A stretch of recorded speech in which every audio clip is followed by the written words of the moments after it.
ارأیت من اتخذ الہہ ہواہ، یہ مضمون قرآن میں پھر آگے بھی آئے گا، لیکن اب نوٹ کر لیجئے اس کو۔ شرک کی یہ ایک اہم قسم ہے۔ بڑے بڑے موحدین جو ہیں وہ اپنی جگہ سمجھتے ہوں، بڑے جغادری موحد اپنے آپ کو، وہ بھی ذرا غور کریں کہ شرک ایک یہ بھی ہے۔ شرک صرف قبر پرستی نہیں ہے، صرف یا رسول اللہ کہنا یا علی کہنا وہ بھی شرک ہے، لیکن صرف یہی شرک نہیں ہے، شرک یہ بھی ہے۔ ارأیت من اتخذ الہہ ہواہ، کیا تم نے دیکھا اس شخص کو جس نے اپنی خواہش نفس کو اپنا خدا بنا لیا ہے؟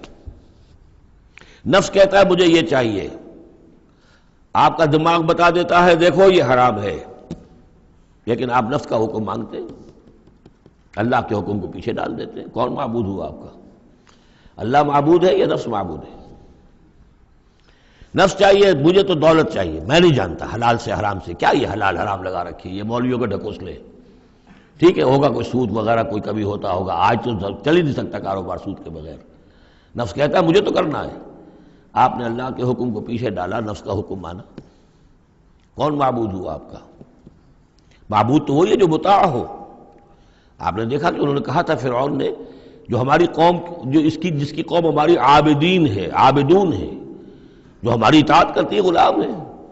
عبد وہ ہوتا ہے جو آقا کا حکم مانتا ہے، غلامی کرتا ہے، حکم مانتا ہے، فرما برداری کرتا ہے۔ تو تم نے نفس کی فرما برداری کی، تو تمہارا نفس جو ہے وہ تمہارا معبود ہے۔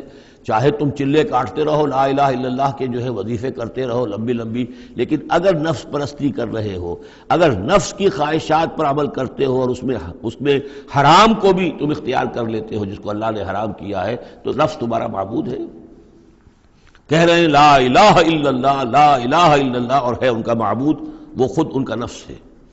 ارأیت من اتخذ الہہ ہواہ، کیا دیکھا تم نے اس شخص کو جس نے اپنے خواہش نفس کو اپنا الہ بنا لیا ہے، معبود بنا لیا ہے؟